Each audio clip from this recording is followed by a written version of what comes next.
வணக்கம். இன்று நாம் படித்ததில் என் மனதில் பதிந்ததை பற்றி பார்க்கலாம்.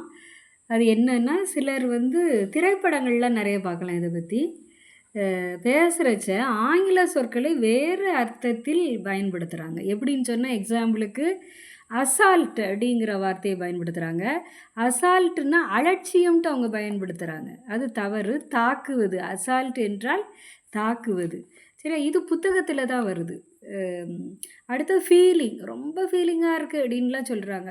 வருத்தப்படாதீங்க. வருத்தப்படுவதற்கு அப்படி சொல்லுவாங்க. வருத்தப்படுவது அல்ல அது. தொட்டு பார்ப்பது. ஃபீலிங்கிறது எனது தொட்டு பார்ப்பது. அடுத்தது சினிமா வசனத்தை தான் டயலாக் அப்படின்னு சொல்லுவாங்க. என்ன டயலாக்னா எனது உரையாடல். அது சினிமா வசனம் அல்ல. அடுத்தது ரிப்பேர். ரிப்பேர்னா பழுது பார்த்தல். அடுத்தது டெய்லர் நம்ம கேள்விப்பட்டிருக்கோம். அப்படிதானே, தையற்காரர். இந்த டைலர், இது டைலருங்கிறது ஓடு வேய்பவர். சரியா, டைலர் ஓடு வேய்பவர். அடுத்தது செட்டப். செட்டப்புங்கிறது ஒரு அமைப்பு.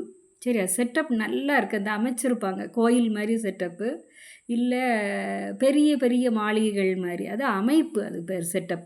அடுத்தது கெட்டப். கெட்டப்புங்கிறது உடை அமைப்பு. அது வேஷம் கிடையாது. வேஷம் போடுறது கெட்டப் கிடையாது, உடை அமைப்பு. அடுத்தது விட்டு. WIT விட்டு. விட்டடிச்சிட்டான்னு சொல்லுவோம். ஜோக் அல்ல, அது புத்திசாலித்தனம். விட்டுங்கிறது புத்திசாலித்தனம். அடுத்தது டென்ஷன். ரொம்ப டென்ஷனாக இருக்காங்கம்மா. அந்த டென்ஷனுங்கிற வார்த்தை முறுக்கு. முறுக்குங்கிறதுக்கு தான் எனது டென்ஷன். அடுத்தது மென்டல். மென்டல்ங்கிறது பைத்தியம் கிடையாது, அது மனம் சார்ந்தது என்று ஒரு அர்த்தம் இருக்குது. சரியா, இது உங்களுக்கு பிடிச்சிருக்கா?